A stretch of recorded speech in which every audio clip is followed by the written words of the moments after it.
Yo, what's up, D-Gens? What's going on? How's everybody doing? How is everybody doing? It's looking pretty good today, guys. It's looking good once again. Market is pumping this morning, or this evening, this morning. Market is pumping this morning. Feeling good. My portfolio is nice and green right now. Hopefully yours is too. Jasmy, look at this. We formed the bull flag that I was talking about, and we seem to be trying to break out of it right now. We seem to have a little bit of a resistance level right here, though. If you look at this, we've hit this level. This is the third time we've hit this level. We rejected off it twice, broke out of it once, came wick back down. So now we're at it once again. Can we break through this level at 2 cents 131 or 35? Seems to be acting like a resistance level right now. So we'll have to see what happens there. Tracking Bitcoin. What are we doing here? Bitcoin's trying to make another new all-time high. We're at $76,980 right now, trying to get back to that all-time high from day before yesterday. Can we break through it? Can we continue up to new heights, guys? Let's freaking go. Things are looking good. Stair-stepping our way up very, very nicely. Tomorrow, I'm excited for the weekly close tomorrow. It's going to be fantastic, guys. It's going to be fantastic. Let's go have a look across the bubbles, guys. See what's going on. I guess I should change my background too, eh? I was doing an algo video earlier. I haven't changed my background back. Let's go with this little ditty. How's that? Is that better? A little Jasmy action for you. All right, let's have a look across the market here. KASPA is having itself a hell of a good time. 21.9% up, 22.6% up. Sorry, Miria pumping 8.8%. I told y'all there was nothing to worry about. Jasmy's up 5.3%, very, very nicely there. XCN's pumping. Guys, everything looks good. Helium Mobile's down, but that's because, look, it pumped like yesterday was up like 40% or something like that. And then earlier today was up another like 20. So Helium Mobile had a pretty big pump over the last couple of days. So it's just having a retrace. Proppy was up over 90% earlier today, guys. Absolutely crazy run on Proppy. Very nice. But look across the market. Turbo up. Shiba Inu up almost 20%. Spell Token up 21.3%. I know a lot of you guys over on the Patreon were talking about Spell Token earlier today, man. Cardonzo's having a nice pump. Sui. Casper's recovering. Nice to see Casper recovering here. Doge up 14.5%. Things are looking good. You know what I'm going to do? Let's go have a look at Mega Hat as well, because I know, it's actually down 11.6%. I am shocked at that, to be honest with you. I thought for sure it would be doing well, but I guess not. What are you going to do, right? People taking profits across the board. All right. So what do we got? Let's get into some news, guys. Just so you know, leave your comments in the chat. I will get to the chat the second half of the live stream, guys, as I always do. So I'm not ignoring you. Just understand, I will get to your questions and stuff. If you want me to look at an altcoin for you, a crypto for you, give you maybe a price prediction on it, do a little bit of a dive into it on the stream, send your request over in a super chat. There's a goal. You just click the goal button at the top of the chat, and I will get to your altcoin request.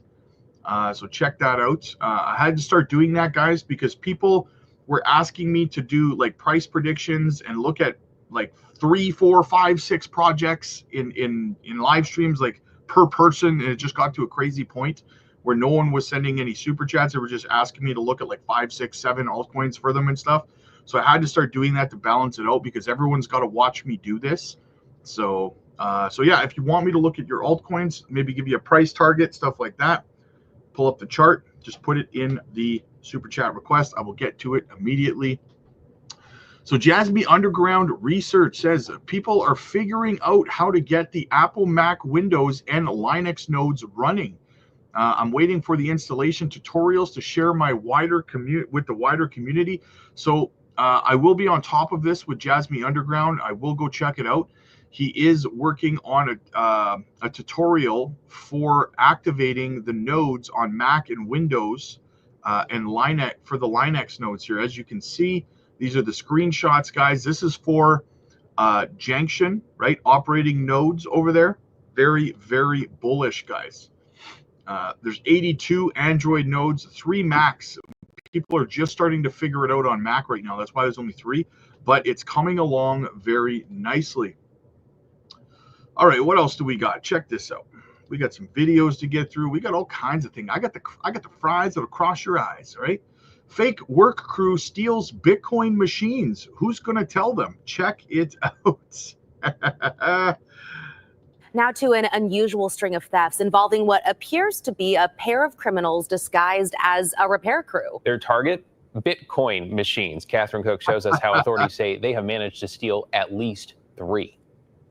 Wednesday afternoon at the St. John's Deli and Grocery. I mean, it was pretty slammed. We had like 5 people, you know, like in line. Ashwin Chaitri was working the registers when he noticed this work crew tending to a Bitcoin machine. I thought it was unusual, but I was just like, maybe, you know, it's been like acting up.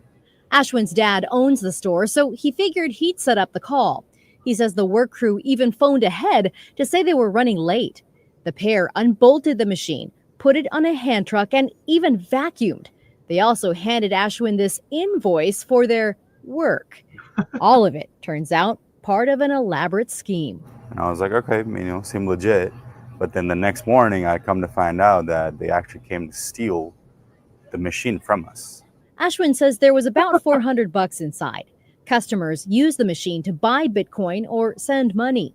The store doesn't own it, but they rent the space to the company that does, Dynamic Exchange Network. We called the company and we were like, hey, what's going on? Like, you know, why is the device not here? And they're like, what are you talking about? We never sent anybody out. Security video shows the crooks loading the Bitcoin machine into a silver Dodge Ram. The license plate number starts with 050. The company that owns those Bitcoin machines says last month, crooks hit this Jubit's truck stop on North Vancouver Way. Same MO. Security images show what appears to be the same suspects, a man and a woman, same hair, uniforms, and even shoes.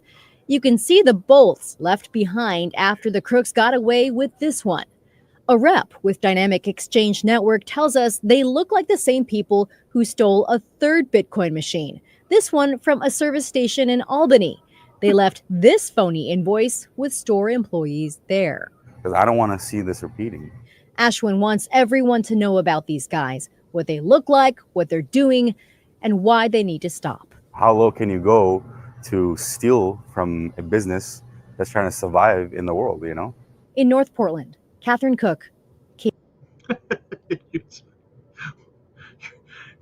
You can't steal the Bitcoin on the machine. What the hell are you doing? Oh my God. You can't write this stuff, guys. Some criminals are just dumb as rocks. You know that? What else we got going on? Swift coin, guys. When this weekly MACD crosses, check it out, guys. We got the MACD cross coming up down here. Moonshot coming on Swift very, very soon. You love to see it. What else do we got? Luke Broyles, quote, I'm getting nervous that Bitcoin is going to rip straight up to 80K without warning. And that's exactly what's going to happen, guys. All of a sudden, it's just going to go wham and boom. It's going to be over 80K like that. You watch. You watch. We're over 77K right now, guys. Bitcoin is back up to 77,200. I'll show you right now on the charts. It's the crypto future live stream effect, guys. We're pumping Bitcoin right now. We're setting a new all-time high again right now, guys. 77,323. We just set another new all-time high on Bitcoin live on stream. It's been live on stream every day for 5 days in a row now. Bitcoin has hit a new all-time high while we've been streaming live. Crazy, crazy. God, fantastic, guys. Look at that go. Oh, you love it. You love it. What else is going on? Let's see how high we can pump Bitcoin while we're streaming. Boom, JASMY Coin, Japan's regulated cryptocurrency revolution with Sony roots and industry power. JASMY, founded in Tokyo in 2016 by former Sony executives Sato, former head of Sony Style, and Ando, former president of Sony, is Japan's first fully regulated blockchain project, setting new standards in digital privacy and data sovereignty. With JASMY listed on BitPoint Japan in 2021, JASMY's unlocking significant potential. Partnerships with technology giants like Transcosmos, Panasonic, and Vio, among others, further strengthening the project. With the founders' deep connections in Japan, business and government sector, JASMY gains critical strategic advantages. The Junction expansion brings powerful GPU and AI integration, enhancing efficiency, data security, and user control. Junction optimizes JASMY's technology and solidifies its role as a leading blockchain project in the IoT space. Can you deal with that, guys? Haters gonna hate, ain'ters gonna ain't, right? Let's keep rolling along here, guys. Now listen, I brought this up because so many newbies here do not seem to understand. A lot of people are asking me, why is Bitcoin pumping like crazy and my altcoin's not pumping? Listen up, I'm going to show you, okay? All right, path to alt season here, guys. Pay close attention if you are new to crypto, all right? Phase 1, flow of money moves into Bitcoin, causing price surges. This is where we are right now, okay? Phase 1.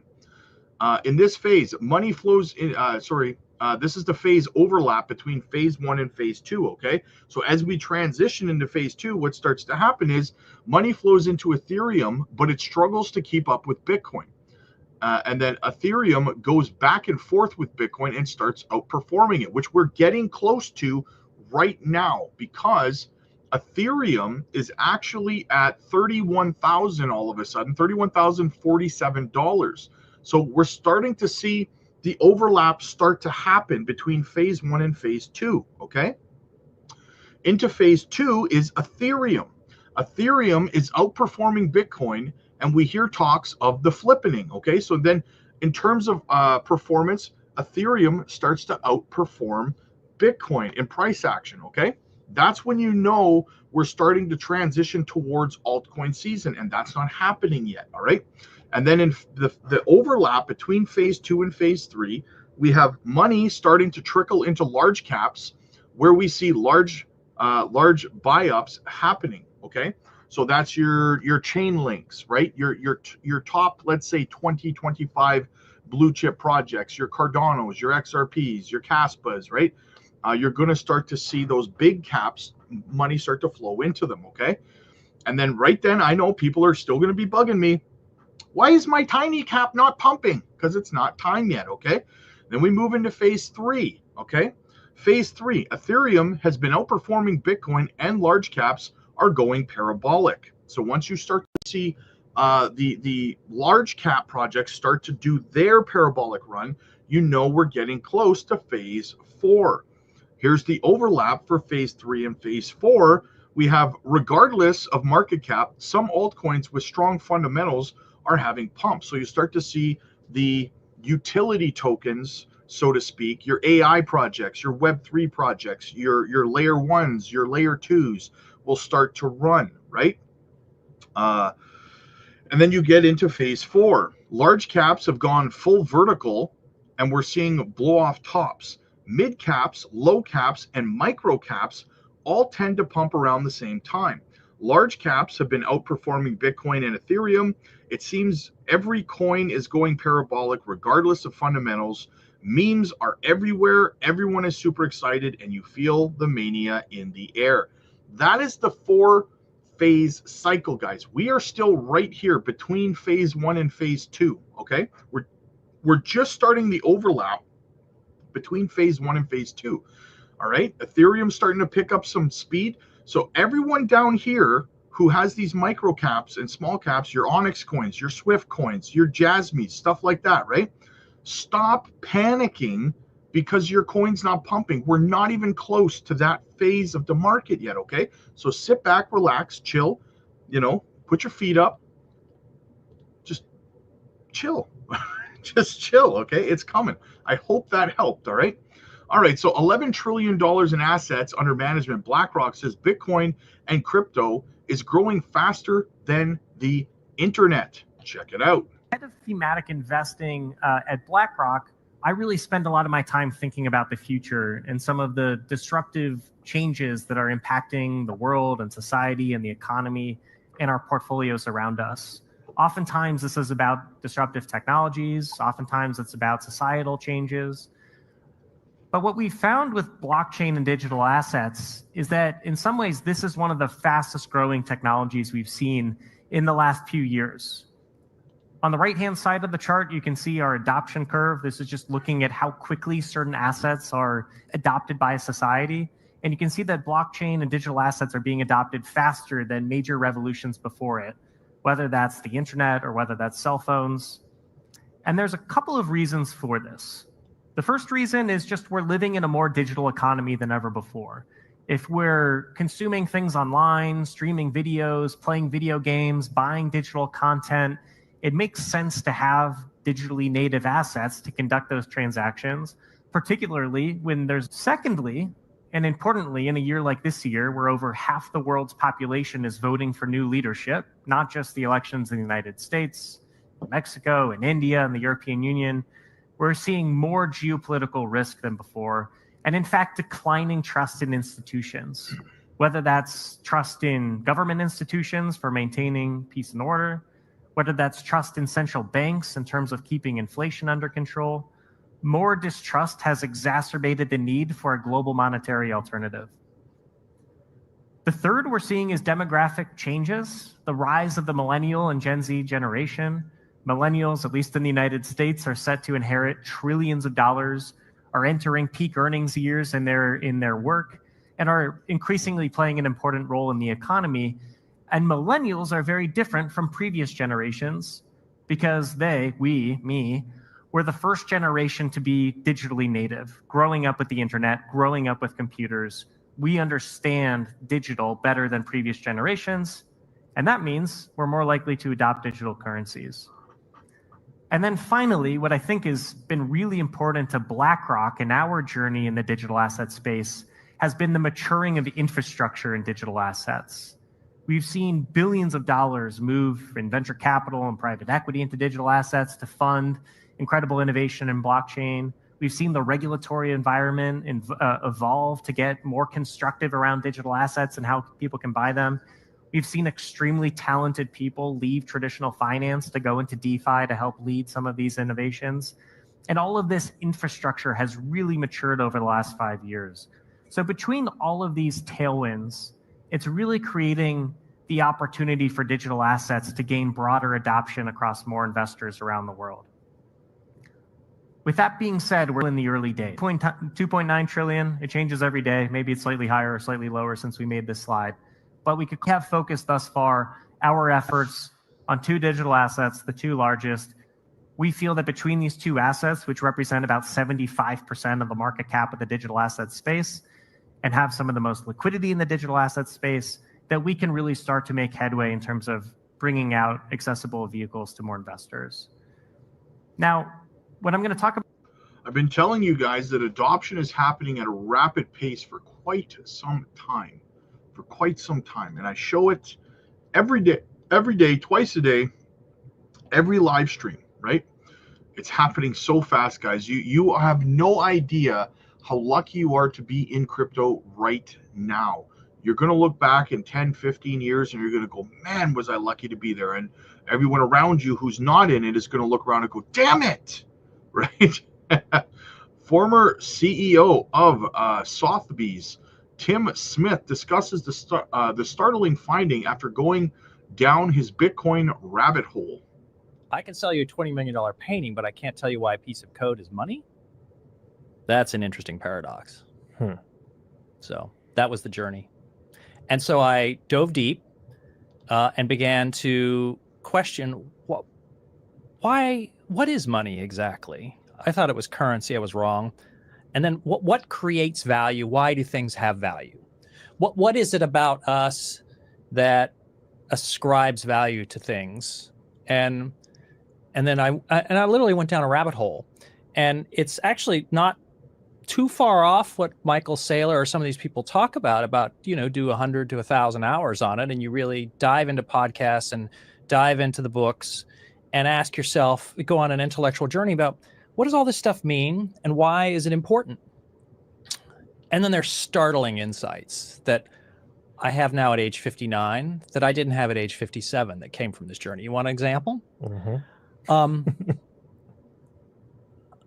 I didn't realize that if the average year the money printer goes, call it 8 to 10%, even in the Western countries, even in the OECD nations, and the average return on the S&P 500 is, call it 9-ish%, including dividends, maybe 9.7, maybe a little less, that it means that all of the work of the S&P 500, all of the value created there is actually the money printer.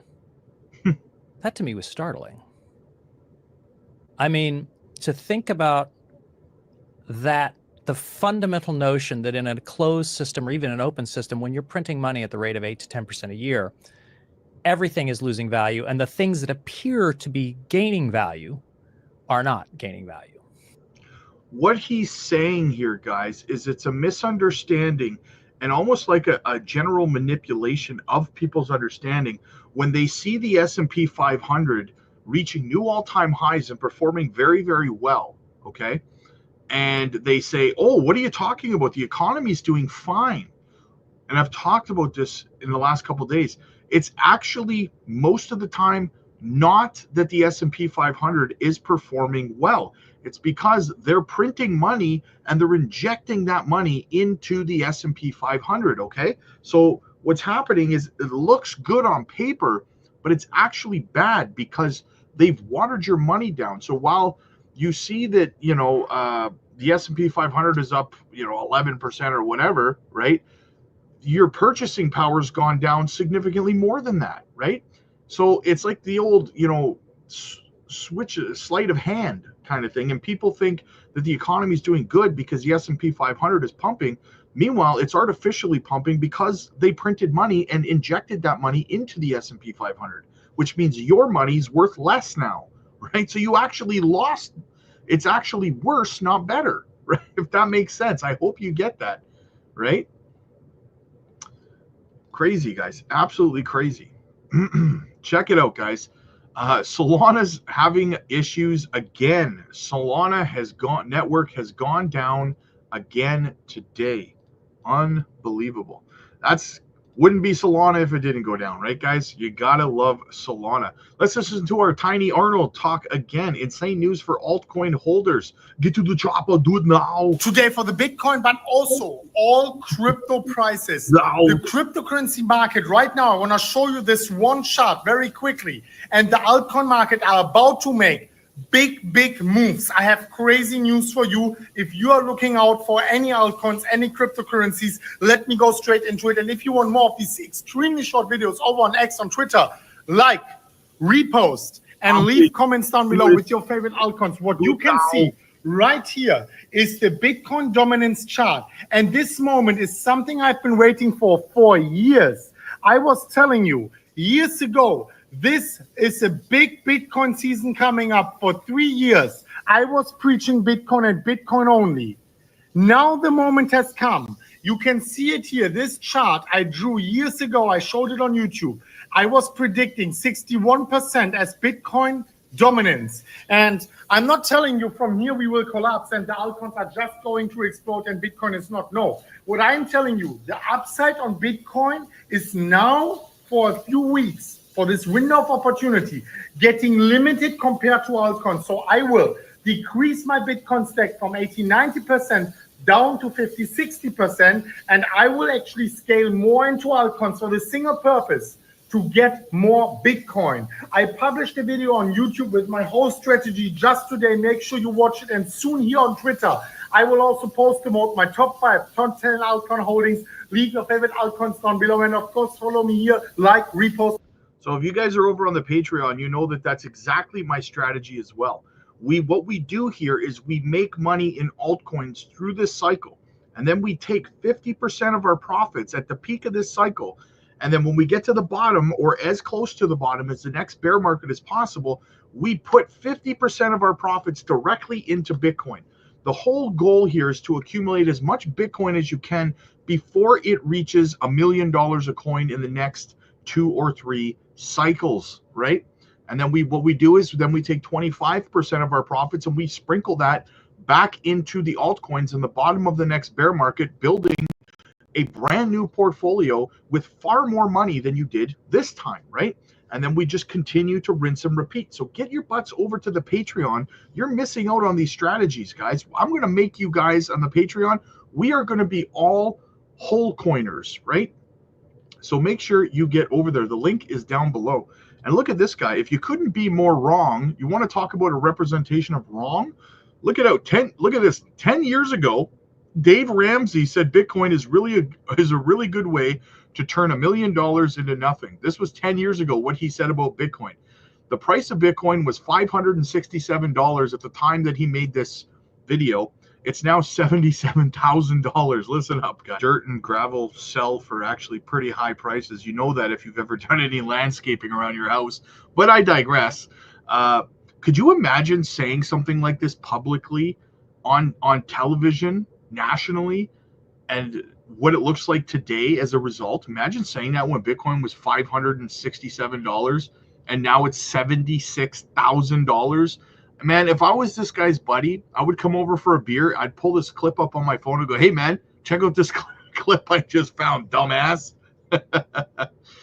Oh, man.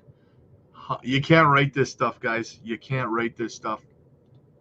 This just in, Ethereum surpassed $3,100. I was going to say $1,000, $3,100. Big news there. Let's get into an article, guys. Let's chop it up. Let's get into an article. XRP lawsuit. Former SEC official says it's done for the SEC. It's over. It is over. The direction of the U.S. SEC and its approach to cryptocurrency regulations in the future remains uncertain, as a major leadership change could shake the foundation of the regulatory agency. During his campaign, current U.S. President-elect Donald Trump promised to fire the SEC chair Gary Gensler on day one of his administration. John Reed Stark, a former SEC official, has also weighed in on the situation. Stark expressed skepticism about the agency's willingness to pursue significant enforcement actions against the cryptocurrency industry in the coming years. His assessment of the SEC's trajectory is based on his belief that the agency is nearing the end of its current course. FYI, stick a fork in the SEC, it's done, he stated, suggesting that the SEC is unlikely to bring any major lawsuits against cryptocurrency companies in the near future. With that part of it, guys, I disagree. Until Gary Gensler is officially out the door of the SEC, I think he's going to start to behave, I've said it before, like a bull in a china shop. I think he's going to start trying to smash everything he possibly can, right? That's what I think he's going to do before he leaves as a temper tantrum, because he's getting fired, right? Under Gensler's administration, the SEC continually scrutinized crypto companies, but with his tenure coming to an end, a new crypto-friendly SEC chair could turn the regulator around entirely. Ripple's legal officer, Stuart Alderoty, has echoed these sentiments, urging Gensler to step down voluntarily. Quote, Gensler and his anti-crypto minions should voluntarily stand down. He noted that if it doesn't happen, the new SEC chair can remove them through internal mechanisms. Notably, Ripple CEO Brad Garlinghouse recently reminded Trump of his promise to replace Gensler. Gensler's 5-year term is set to expire on June 5th. However, Stark notes that Gensler cannot be forced to resign before the end of his term, as the SEC is an independent agency and its commissioners have fixed terms. Despite the uncertainty surrounding Gensler's future, industry experts predict that his successor will take a more accommodating stance towards cryptocurrencies. What's next for the SEC? According to the legal expert Jeremy Hogan, Gensler will likely step down before January 20th. He also believes the new SEC head will likely issue marching orders that all non-fraud cryptocurrency cases need to be dropped. Hogan anticipates that the ongoing cases, such as the SEC lawsuits with will either be settled or dismissed. Hogan predicts that the Ripple case will be settled for the judgment of around $125 million, while the Coinbase case will likely be dismissed. I'm trying to fight off the hiccups here. This will take some time, not January, but perhaps before summer, Hogan noted. The crypto market is changing rapidly, and Gensler's removal could help XRP make history, as analysts predict. The only questions are how soon he will leave his position and how quickly the lawsuits will be settled. So Gensler being pressured to walk his dumbass out the door before they walk him out the door. What else is going on, guys? Preston Pish, BlackRock is likely the one putting pressure on Microsoft to put Bitcoin on the balance sheets. Apple, I mean, look at Microsoft. They're literally being pushed into a vote. In December, the board doesn't even want to do this, but they're pushing it to the shareholders, and we can pontificate or come up with whatever reasons we think that that's happening the way that it's happening. I personally think it's BlackRock kind of pushing on them because they own so much Microsoft shares to force them to a vote to potentially put Bitcoin somewhere in that treasury, percentage-wise, who knows. But this is a turning point. This is huge. And let me tell you, if Microsoft starts putting it on their balance sheet because of a vote that was a very strange vote that happened in December, and you don't think other large cap companies are going to be looking at doing the same, I think you're missing the narrative, and I think this is a way bigger narrative than maybe the market's accrediting it to. If I could think Apple. That's what I've been saying, guys. You're going to start to see Apple and all these other major Meta. They're all going to start putting Bitcoin on their balance sheets, guys. This is what's happening. Get in where you fit in. I'm telling you right now, okay? You're going to look back and say, damn, Rob told us. How did he know? It's right in front of your face, guys.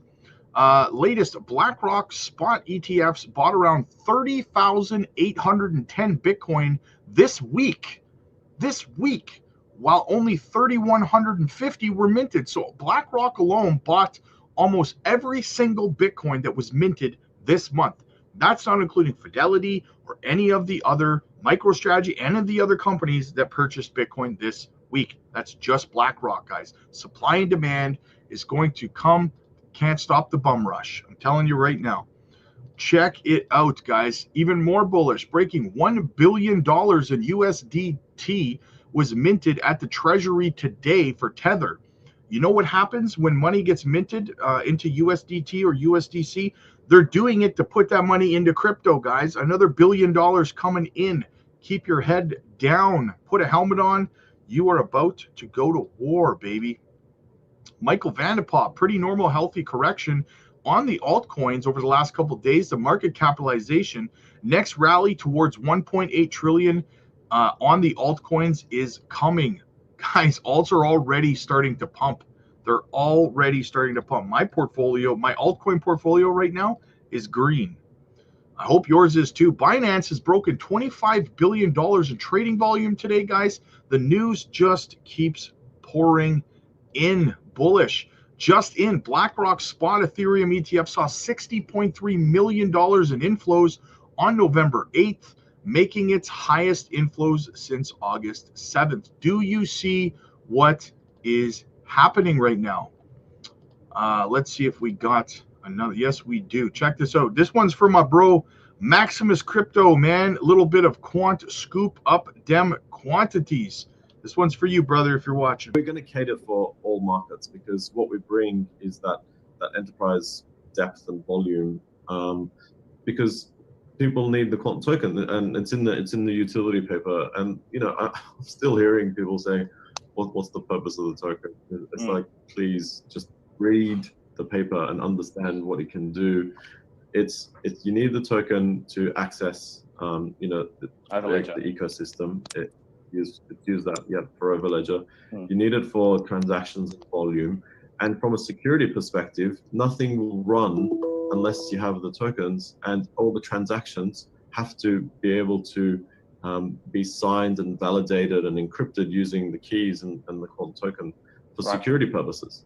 Yes. So without it, nothing works. And so people need to realize how, as you said, it's the keys to the ecosystem.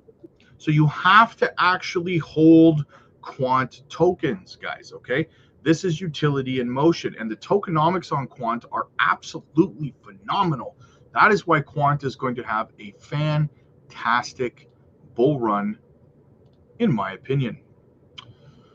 What else do we got? Let's get into another article, shall we? Let's see what's going on. Analyst says this rally is just the beginning for Bitcoin, revealed their expectations.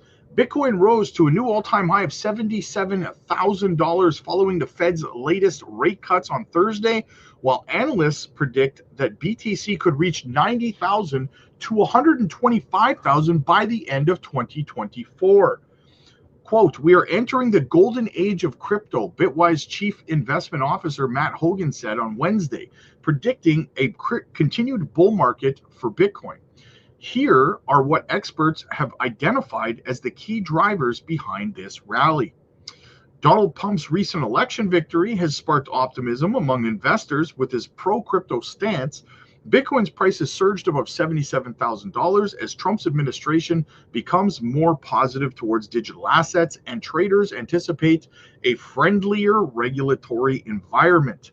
UK-based Standard Chartered predicts Trump's policies could send Bitcoin to $125,000 by the end of the year.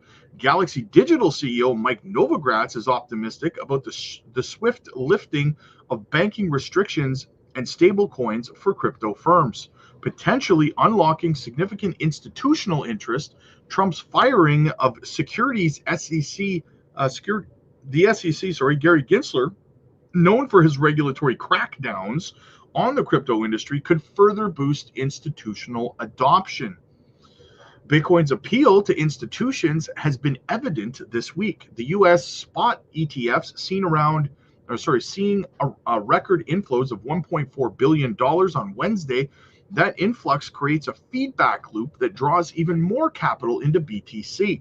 Says BTC market CEO Caroline Bowler, the influx of large institutions could bring trillions of dollars. The capital with minimal or no exposure to crypto, according to Hogan, and fuel demand-driven price increases. Bitcoin's rise also reflects the Fed's quantitative easing and China's economic stimulus measures, which have lowered borrowing costs following the Fed's quarter-point rate cut this week and a 50 basis point cut in September, increasing liquidity in the financial systems. Simultaneously, China is preparing a significant fiscal package, potentially reaching $1.4 trillion to stimulate growth. BitMEX co-founder Arthur Hayes calls these combined actions a bazooka of liquidity that he believes will fuel sustainable Bitcoin bull markets by 2025. Bitcoin and other riskier assets have become increasingly attractive to investors thanks to abundant liquidity and low borrowing costs. Analysts argue that current market conditions present a Goldilocks scenario for crypto, as these new financial flows encourage a swift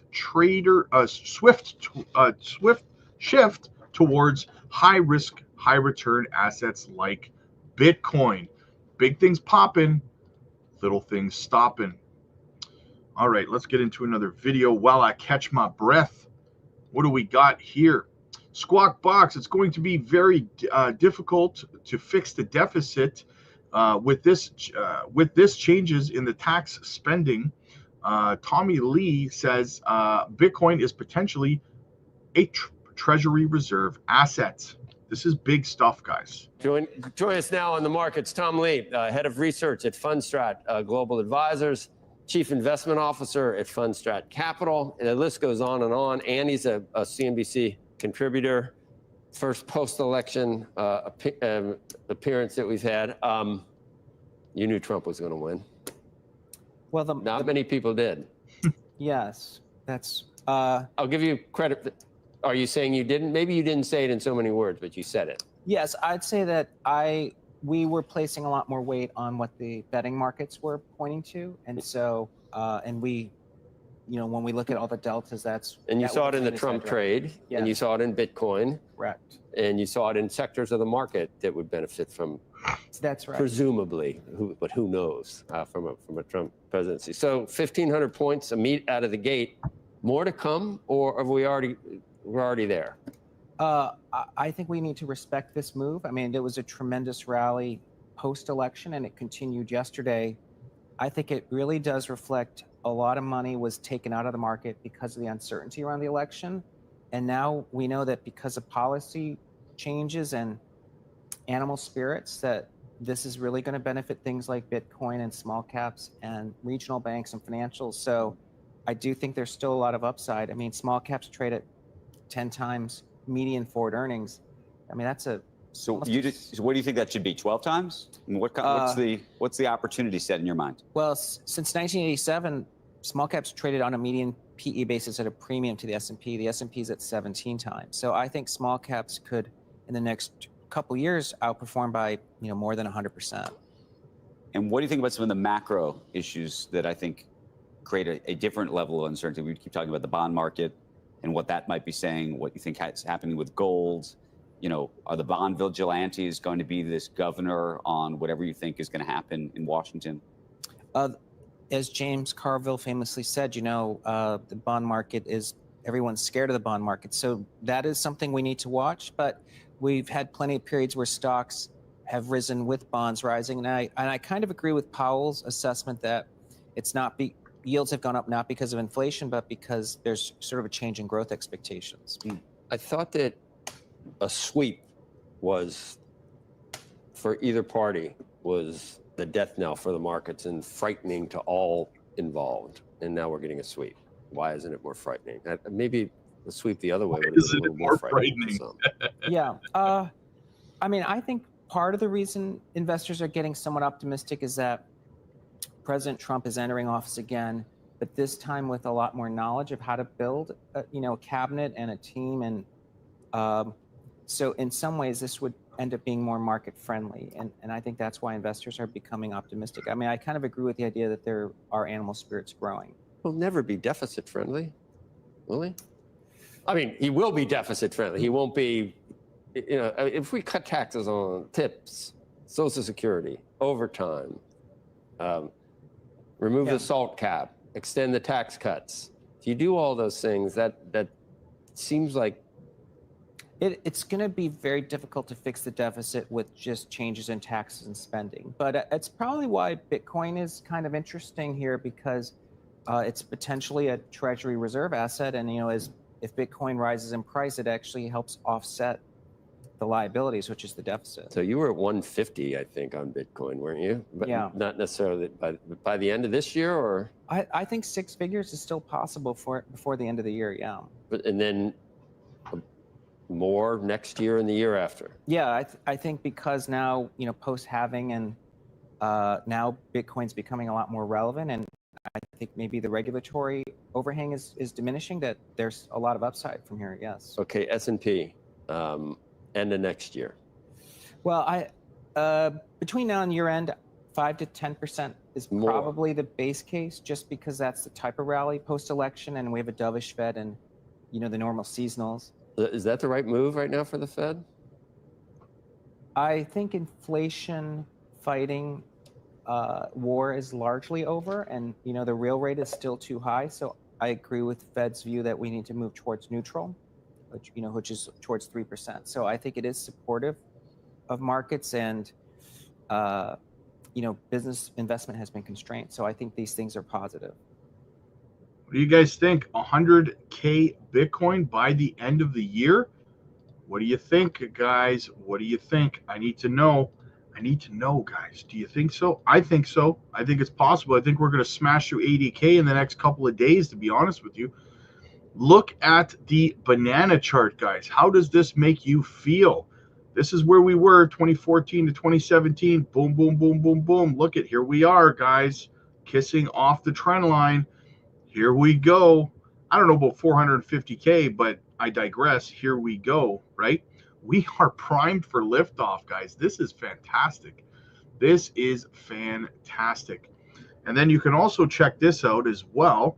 We have Google searches for Bitcoin are surging as the price hits $76,000 to make a record high this week. So this is a sign that retail is starting to make their way back in, guys, when you see the searches for Bitcoin and crypto start to come back. Starting, guys. Are you ready for the tsunami? I like to say on Raw, man. Crypto Deep says, I think Miria is about to wake up after its long slumber. Yes, I think so as well. Miria is actually up about 9% right now. Absolutely bullish on Miria. More about little Gare Bear here. SEC Chief Gary Gensler urged to step down after Trump win. The American Securities Association has called for Chair Gary Gensler to immediately put in his resignation following Trump's election. The American Securities Association President Chris Lakovala said Gensler should respect the new direction all Americans voted for by stepping down, citing a need to restore trust in the SEC. The statement comes as Trump has pledged to replace Gensler, a critic of the crypto industry, but lacks the direct authority to remove him without cause. In my opinion, Trump probably has cause, to be honest with you, at the end of the day.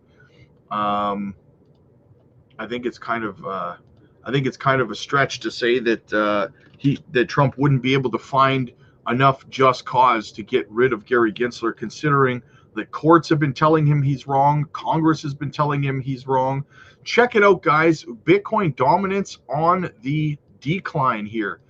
Now, listen, I wouldn't be surprised to see a little bit of a resurgence pump on it, though, guys, right? Don't be shocked if we see a little back up again, a little bit of a fake out before we head back down. Now, the further down we go here, the higher Bitcoin and crypto is going to run. So this is fantastic. This is what you want to see. We want to see that dominance start to make its way back down now. It has stayed long enough. Let's listen in on Michael Saylor, guys. He explains why MicroStrategy's Bitcoin finding is not a glitch. The misnomer there is it's not a money glitch. It is a digital transformation of the capital markets.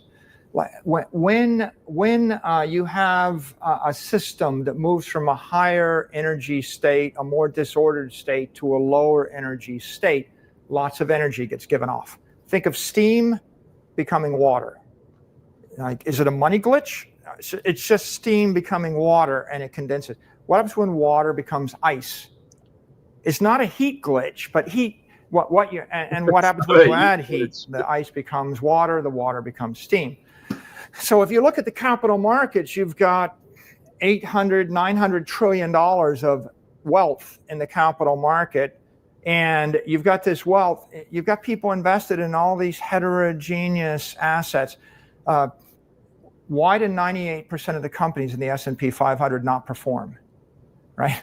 How come 1% of all the returns come from like 7 companies, right? What I talked about with, if you study the convertible bond market, someone issues a convertible bond, it takes them 5 years for the investors to figure out whether it worked. And then when they come up with a new convertible bond, it's a different credit proposition.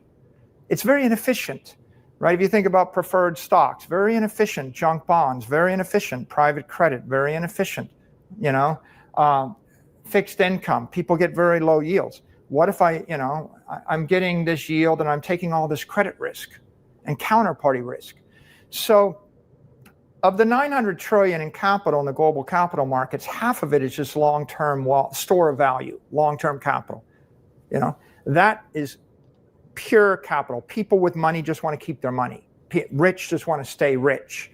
I give you an organization $1 billion in the endowment. You just want to not lose the $1 billion. Precisely. Right? So that 450 trillion is invested in buildings that are rusting. It's invested in cars. It's invested in fleets. It's invested in things that suffer from 20th century risk factors. Credit default, war, tariff, tornado. Tax. You know, like you had a good business at Kodak and your family had all their money in Kodak, and then what happened? Or you own Xerox, and what happened? Then you own the best business in Ukraine, and then there's a war. That happened. Right? I could give you 10,000 examples of risk factors that destroy wealth. So you've got that 450 trillion on one side, and then you've got 1 trillion digital capital. It's like, well, I had a building. I get rid of all the things that make the building a problem, and I make it an invisible, immortal, indestructible, teleportable digital building. That'd be cool. Okay? Well, that's what Bitcoin is. So this thing that people think of as a glitch, it's not that. It's energy flowing from a steam state, from highly disordered, inefficient, bouncing into each other, into a more ordered state. Guys, he was the laughing stock of the financial world in 2022. He is now laughing at the financial world in 2024. Okay? Keep that in mind the next time people are telling you you're doing something stupid by investing into crypto and Bitcoin. Just remember that, right? Remember what you're doing. Remember why you're doing it. Have faith in your research. Cardano founder to work with Trump's administration on crypto policies in 2025. Check this out. Second, a large part of my time in 2025 will also be devoted to the political process. I'm going to be spending quite a bit of time working with lawmakers in Washington, D.C., and quite a bit of time working with members of the administration to help foster and facilitate with other key leaders in industry the crypto policy.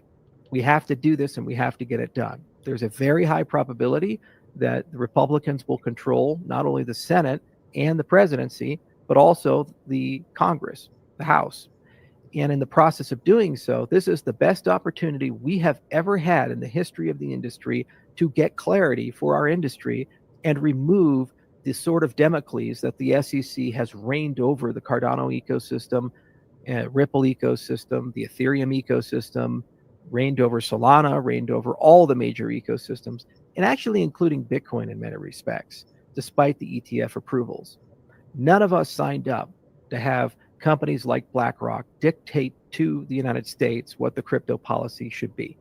The crypto policy should be written by the American people, the American crypto industry, and by well-meaning lawmakers who are willing to take the time to listen.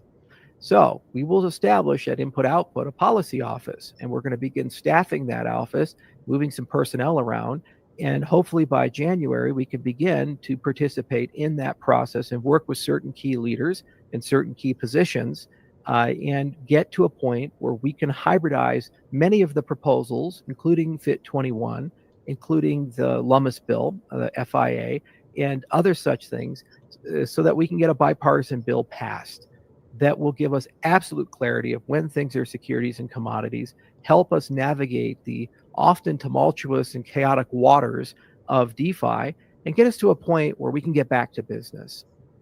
No one in this industry has asked for a subsidy or a bailout. No one in this industry has asked for special rules or special treatment.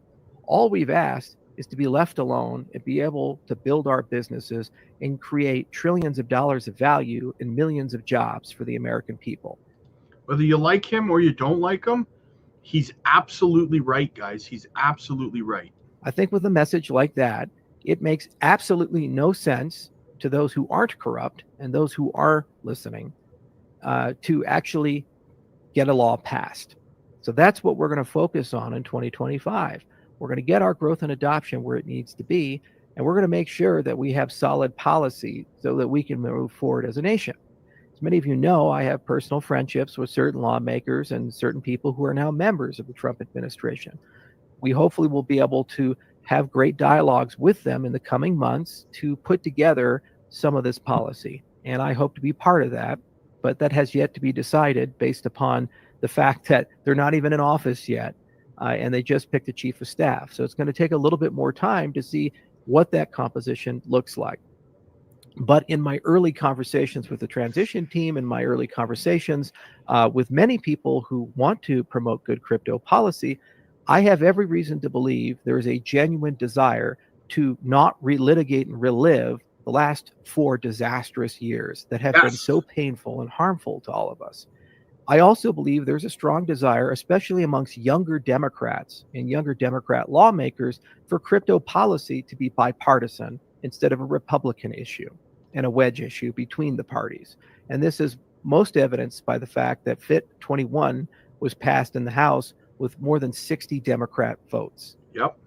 This election, I fully appreciate, has been very stressful for many Americans who felt that the wrong candidate won.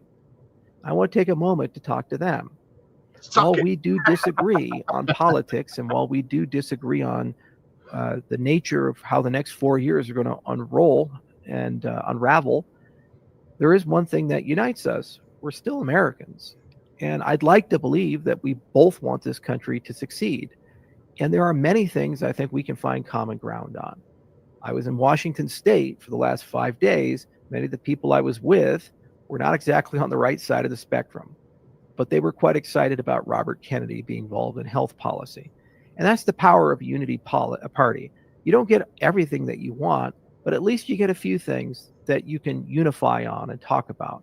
And I do believe that if we come together on both sides of the aisle, that we can get to a crypto policy that makes sense for the entire United States and for all of our businesses here. Because after all, the protocols don't discriminate the politics. So why should we as leaders and why should we in the legislative process? Doesn't make any sense at all. So I'm definitely going to be reaching across the aisle to many people who are on the other side of things and ask them if they'd like to participate in the discussions and conversations. And hopefully, I think we can come to a common understanding about some basic principles as an industry as a whole of where we need to go and what we need to do. The other thing is, I think I've gained my passion back. 4 ketamine trips is quite a bit. I think it was over 1 gram of ketamine after this. Guys, very bullish. And as a result, Cardano's pumping 22%. Suck it. All right, what else we got going on? We got another article to get through, guys. Check this out. Jan Van Eck predicts Bitcoin price surge. In a recent conversation with CNBC, Jan Van Eck, the CEO of Van Eck, forecasted that Bitcoin could soar to $300,000. This estimate is rooted in the belief that Bitcoin's market capitalization could reach half of that of gold in the gold's current valuation, which Van Eck characterizes as a programmatic outlook. Avoiding excessive optimism.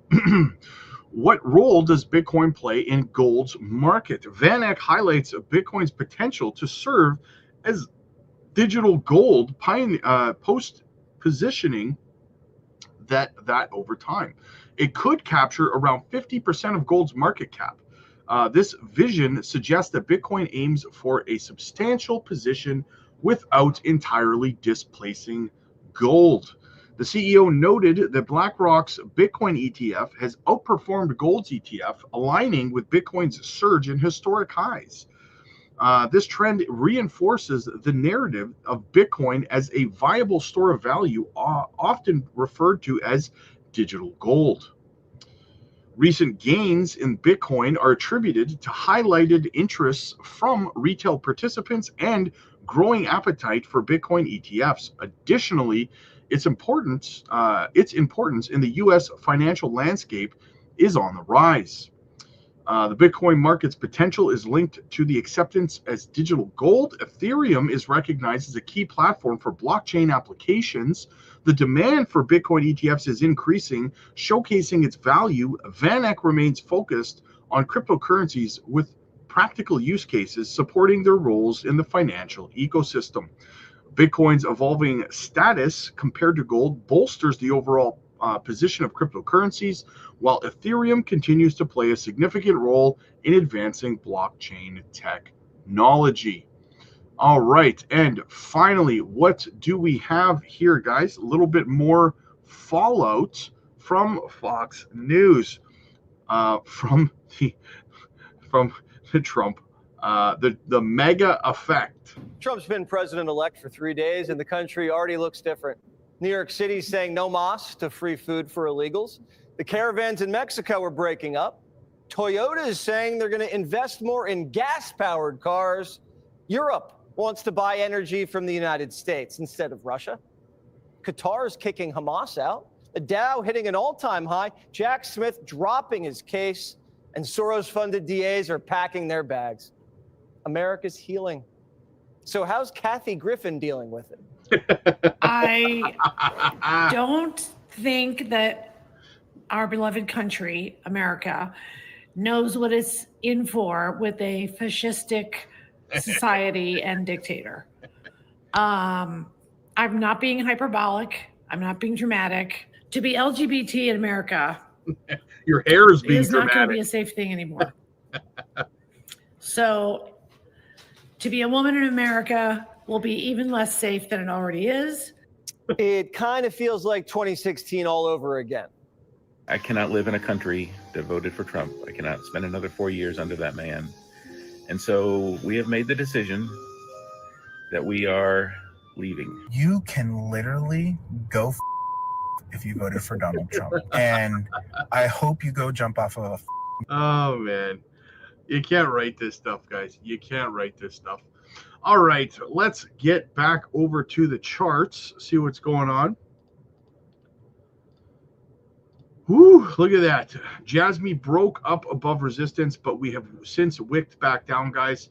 If Bitcoin can break out from what it's doing right now, it just set a new all-time high at the beginning of the stream.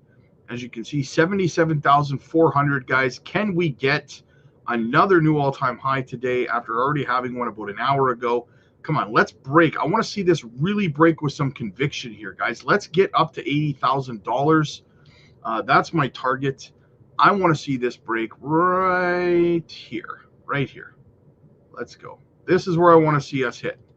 Right there. Okay. Let's get into the chat.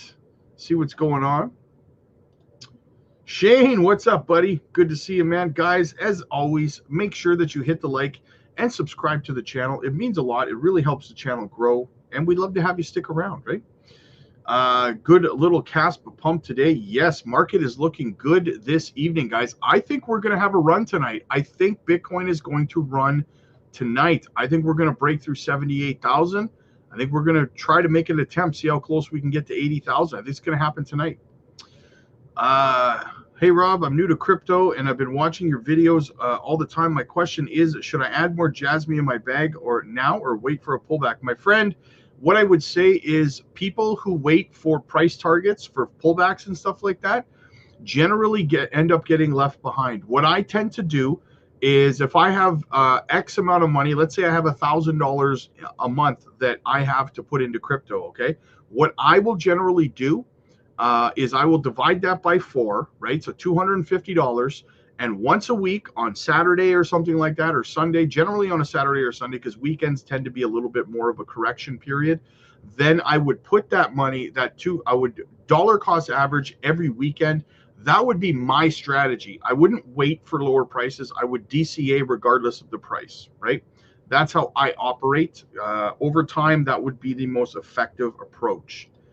The Zen Den, Bitcoin going to 100K. That's right, baby. That's right. Good evening, friends. Any thoughts on Meme Alliance coin? I don't know what that is, but if you want me to have a look at it and stuff, my friend, just participate in the goal at the top of the chat, and I will definitely do that for you. Crypto Paradox, good evening, my friend. Love the link, photo of Link in your picture there, man. Fantastic. GT in the house. Did you hear what Charles said this afternoon? Really big news for ADA, Cardano, or General. Yeah, what a coincidence. I just played it. Yeah. WF Capital, yo, BTC, all-time high. Let's freaking go. Multi-Planet Pro in the house. Homes, My Leafs have been on fire, buddy. Good to see you, man. It's 88K. I don't know what 88K is, my friend, but I'm digging it. I am digging it. Rod's in the house. What's up, buddy? Good to see you, man. Green tea. Thank you, Rob, for your diligent efforts to help us. Back then, I would turn to YouTube for reassurance of my own convictions, and thanks to you, I am finally able to rely on my own convictions after research. Green tea, I love having you as a member of the family. It's awesome that you are growing in this space. I'm so proud of you. Funky's in the house. What's up? X marks the spot. What's up, man? Thomas is hanging out with us. What's up, buddy? The Rob effect is real. Yes, we are pamping. Swoopa. What's up, man? Crypto Future live stream pump. It's a happening thing. Absolutely, man. It's scientifically proven, right? Frank, what's up, buddy? It's all about memes, not utility. It has been up to this point. Yeah, you're not wrong. How about those Leafs looking good today? Yes, buddy. Yes. Yes. Shut out Boston the other night. Destroyed Detroit last night. Destroyed the Habs tonight. Feeling good, buddy. Feeling good. Rob, what's your thoughts on Cardano and Bitcoin integration? I covered that a little while ago. I am very, very bullish on it. I like that people are going to be able to pay fees in Cardano on the Bitcoin network as opposed to the Bitcoin high fees. So that's fantastic. Nacho, hey Rob, everything is ripping. My face can't keep up. It's melting. I dig it, man. I dig it, Nacho. Bullish Charles going to help pump everyone's bags. Yes, absolutely. Beebs, scam. What's up, buddy? Haas, what's up, man? Wow, what the hell happened? David, time is money. We can do it. Hell yeah, put your back into it. Kevin, what's popping? Big things popping, little things stopping, brother. Rodney, good evening, Rob. So excited that Altseason is coming around the corner. Yes, finally, we have been dedicated. We have waited. Sui and Ada just ripping it up. Absolutely, man. SHIB is up 20% as well. Yes, everything feels right with the cryptocurrency market this evening, guys. And if Bitcoin does rip tonight, like I suspect that it will, then things are going to get even juicier. Things are going to get even juicier. Shizzle, Jasmy, love the caller with Crypto Max. Yes, absolutely, man. So listen, guys, I got to cut it there. We're through the news. We're through the chat. I'm going to be live over on the Patreon in about 15 minutes, guys. So get over to the Patreon. Join me there for a group Zoom call. We're going to chat about some things that I got going on. So get over to the Patreon. The link is in the chat. It's in the description down below. I will be there live in about 20 minutes. We got some big things to discuss. Something big. If you guys live in the United States, there's something I want to discuss with you. So check it out. And yes, Jonathan, Turbo, it's just the start. We love Turbo, brother. All right, guys, I will see you guys over on the Patreon in about 15 minutes. Deuces.